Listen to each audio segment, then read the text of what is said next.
Well, I can't tell you the feelings that are going through me right now as I imagine when I was in grade 4, rather. This is 1996, I think, when I sang my very, very first solo in our school review. And it was Nkosi Yeza, Nkosi. Singing the song of this man who's an absolutely amazing man who's meant so much to the history of South Africa, to the history of music in South Africa. He's an anthropologist, he's a singer, a songwriter, a performer extraordinaire, and he's making history again by being the first solo act from South Africa to go and perform at the Royal Albert Hall in London. Mr. Johnny Clegg, an honour to have you here.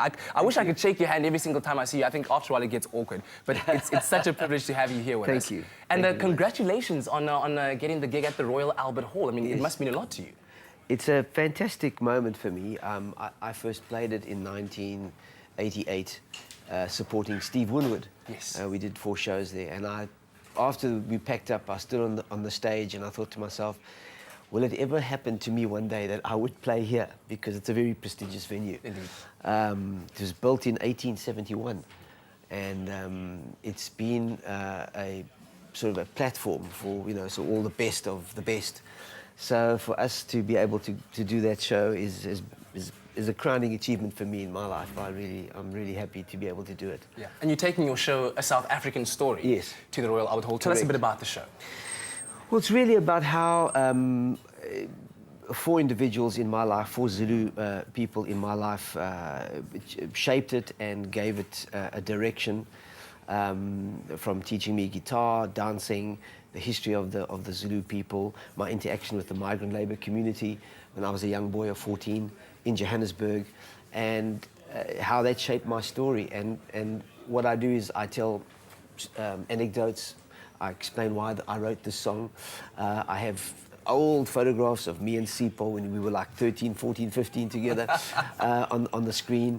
I give people a perspective of the journey that I've been on, together with videos, and so it's an audio-visual presentation, plus all the hits and but fitting them into this process from the old South Africa through the transition into the new South Africa. Yeah. So it's a long journey. And as you say, you've seen South Africa go through many of its growing pains from way back in the day to what we're going through. And even today, we're going through our own challenges. We look at the past couple of weeks, couple of months in terms of the media, what's been happening in South Africa. Not really the most positive view that you'd ever want to have of your country. So how do you then use your show and what you do to take the message out there, and how do you see what's happening right now?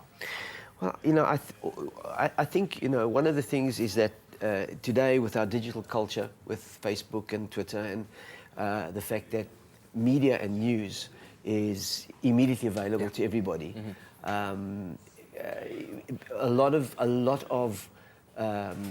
aspects of any country's, good and bad aspects are immediately portrayed out and made accessible.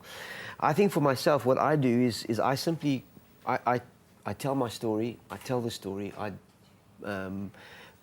Essentially, the show is about bridging realities, different realities, cultural realities, histories, and I think through that one gets a sense of the possibilities, the positive possibilities of what we can do in South Africa, and that's really all I do.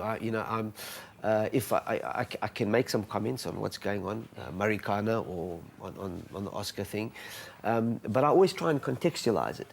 That isn't only what South Africa is. Yes. South Africa is a mixture of good and bad things like any other country in the world. I think that we've done pretty well. I travel a lot. I do 4 months all over the world, Canada, America, etc. And I always come back and say to people here, for all the warts and problems that we go through and the transitions that we're going through, whatever it is, from the corruption, etc. When I look at what's going on overseas, you've always got to have a sense of balance and proportion and compare and contrast. If you're talking about corruption, you can't just talk about it in a vacuum. You've got to say, well, what is corruption like in England? What's it like in Russia? What's it like in China? And you get a perspective. And I think that's a very important component of what I do also on stage. Lovely. Well, I look forward to getting more words of wisdom from you throughout the morning today. And of course, special performance coming up live just after the break. Don't even recharge your coffee cup. Sit right where you are. We'll be right back.